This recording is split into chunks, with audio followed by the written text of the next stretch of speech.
ఒక జర్నలిస్ట్ పేరు చెప్పండి, క్రైస్తవ భావజాలం ఉన్న వ్యక్తి పేరు. ఉండడు. You need to become somebody like that. ఒక టాప్ బిజినెస్ మెన్ పేరు చెప్పండి, క్రైస్తవుడిది. ఉంటారు అక్కడక్కడ చిన్న చిన్న వ్యాపారాలు నాలాగా, సరిపోదు. ఒక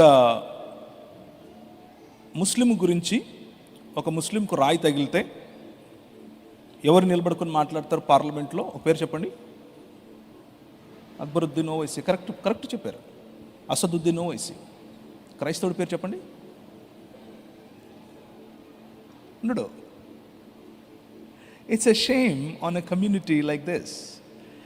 A community that forgets its history will not remain in history. ఏ సమాజం అయితే వారి చరిత్రను మర్చిపోతుందో వాళ్ళు చరిత్రలో లేకుండా పోతారు. ఒకసారి వెనక్కి తిరిగి చూడండి.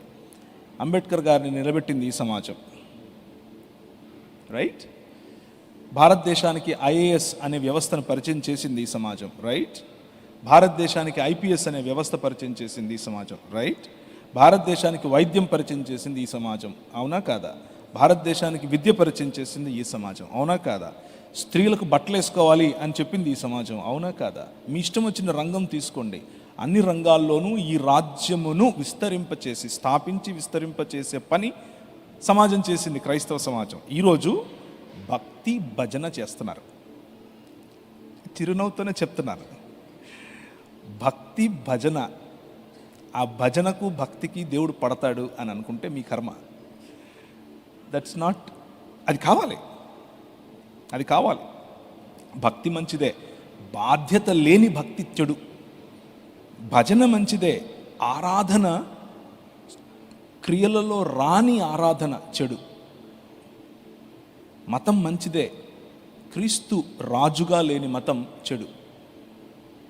ఈ మూడు, బాధ్యత లేని భక్తి, మతతత్వం, దీన్ని వదిలేసి ఎక్కడికో వెళ్ళాలి అన్న ఆత్రంలో నీ సమాజాన్ని మర్చిపోవటం, దీని కారణంగా క్రైస్తవ సమాజం సరిగ్గా క్రీస్తు యొక్క రాజ్యాన్ని, క్రీస్తు రాజు అని, ఆయన దేవుడు అని రిప్రజెంట్ చేయలేకపోతుంది. అన్ని రంగాల్లో మైక్ పట్టుకొని అరవటమే రిప్రజెంటేషన్ అని అనుకుంటున్నారు. గట్టిగా మాట్లాడటం రిప్రజెంటేషన్ అనుకుంటున్నారు. కొట్లాడటం నో, అవి కాదు మన క్రియలు. న్యూ క్రియేషన్, మనం ఒక నూతన సృష్టి. మనం నూతన సృష్టి అనే ప్రాజెక్ట్స్ తలపెట్టాలి. ఆ ప్రాజెక్ట్స్ ద్వారా క్రీస్తు రాజ్యాన్ని పరిచయం చేయొచ్చు.